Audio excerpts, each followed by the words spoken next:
இயேசு உங்களை நேசிக்கிறார். இந்த நாள் வேதாகம தியானத்திற்கு உங்களை அன்புடன் அழைக்கிறேன். ஜனங்கள் எல்லாரும் இதை கண்டபோது முகம் குப்புற விழுந்து கர்த்தரே தெய்வம், கர்த்தரே தெய்வம் என்றார்கள். 1 ராஜாக்கள் 18ஆம் அதிகாரம் 39ஆம் வசனம். வாட்ச்மேன் நீ என்ற அற்புத ஊழியரை அறியாதவர்கள் யாருமே இருக்க முடியாது. அவர் சீனாவில் ஆயிரக்கணக்கான வீட்டு சபைகளை நிறுவும்படி கடினமான பாதையில் மிஷனரி ஊழியம் செய்தவர். ஒரு சமயம் மேக்வா எனும் தீவில் கர்த்தருடைய ஊழியத்தை வைராக்கியமாய் செய்து வந்தார். அந்த தீவின் கிராம மக்கள் ஜனவரி 11ஆம் தேதி தாங்கள் வழிபடும் கடவுளுக்கு பெரிய பண்டிகை கொண்டாடுவது வழக்கம். அந்த கிராம மக்கள் மிகுந்த பெருமையுடன் கடந்த 286 வருடங்களாக இந்த பண்டிகை நாளில் மழை பெய்ததில்லை என்று வாட்ச்மேன் நீயிடம் கூறினர். அப்போது அவருடன் வந்திருந்த சக ஊழியரான கியோசிங் லீ என்ற வாலிபன் சற்று தாமதியாமல், நான் உறுதியாக கூறுகிறேன், எங்கள் தேவனே உண்மையான தேவன், அவர் இந்த ஜனவரி 11ஆம் நாள் மழை வரச் செய்வார் என்று சவால் விடுத்தார். அதற்கு அந்த தீவு மக்களும், அப்படி மழை பெய்தால் நாங்கள் அனைவரும் இயேசுவே தெய்வம் என்று ஏற்றுக்கொள்கிறோம் என்றனர். கியோசிங் லீ பேச்சை கேட்ட வாட்ச்மேன் நீ சற்றே திகைத்தார்.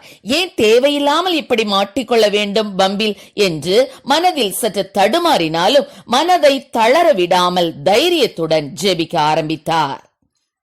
தகப்பனே, நாங்கள் எங்கள் எல்லையை மிஞ்சிவிட்டோமோ என்று எண்ணுகிறோம். ஆனாலும் உம்முடைய நாமத்திற்கு நீரே மகிமையை வரப்பண்ணும் என குழுவாக கூடி ஜெபித்தனர். ஜனவரி 11ஆம் தேதியும் வந்தது.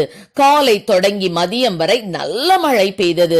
கிராம தலைவரும் கிராம மக்களும் ஊழியர்களிடம் வந்து, நாங்கள் பண்டிகை நாளை மாற்றி சொல்லிவிட்டோம். எங்களுக்கு பண்டிகை நாள் ஜனவரி 14ஆம் தேதிதான். அன்று மழை பெய்தால் பார்க்கலாம் என்று கூறினர். மீண்டும் தொடர்ச்சியாக வாட்ச்மேன் நீ, கியோசிங் லீ இருவரும் மற்ற உடன் ஊழியர்களுடன் சேர்ந்து ஊக்கமாக ஜெபித்தார்கள். ஜனவரி 14ஆம் தேதியும் கடுமையான காற்றுடன் பலத்த மழை பெய்தது. அதனை கண்ட அந்த கிராமமே மனமாற்றம் அடைந்து கர்த்தரே தெய்வம் என்று ஏற்றுக்கொண்டார்கள். பின்பு அங்கு ஒரு சபையும் நிறுவப்பட்டது.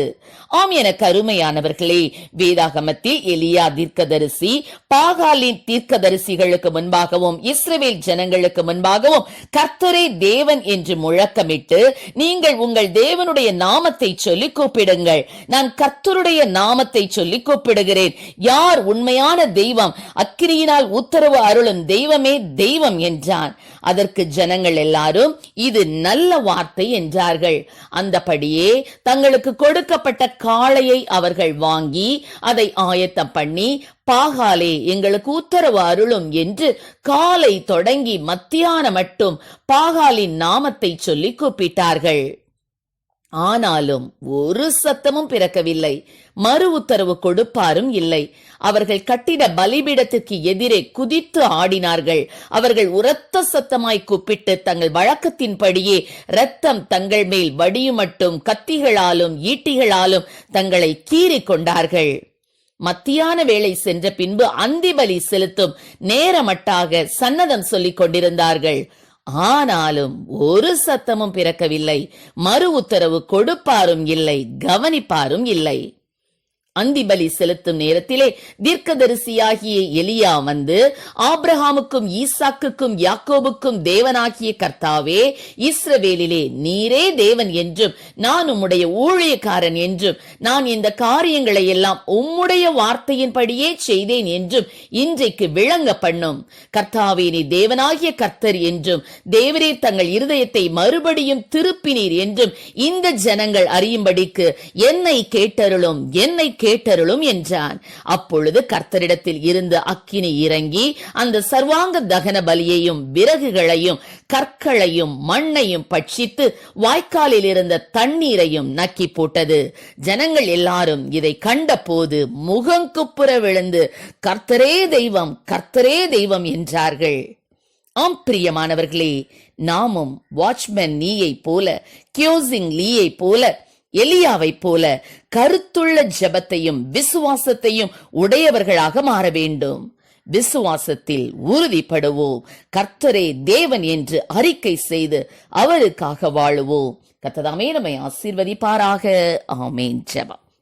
எங்களை அதிகமாய் நேசித்தவள் நடத்துகிற எங்கள் அன்பை பரலோக பிதாவே, இந்த நாட்களிலும் கூட ஸ்தோத்திர ஆண்டவரே, உண்மையில் உள்ள விசுவாசத்தை ஆண்டவரை வர்த்திக்க பண்ணுவீராக ராஜா. ஆண்டவரே ஸ்தோத்திர ராஜா, ஸ்தோத்திரம் ஆண்டவரே. ஒரு சவாலான கிறிஸ்தவ வாழ்க்கை செய்வதற்கு ஒவ்வொரு பிள்ளைகளையும் ஆண்டவரே விசுவாசத்திலே என் தேவனில் ஊன்ற கட்டுவீராக, உறுதிப்படுத்துவீராக. ஆசீர்வதியும். இயேசுவின் நாமத்திலே ஜெபிக்கிறோம் நல்ல பிதாவே. ஆமென்.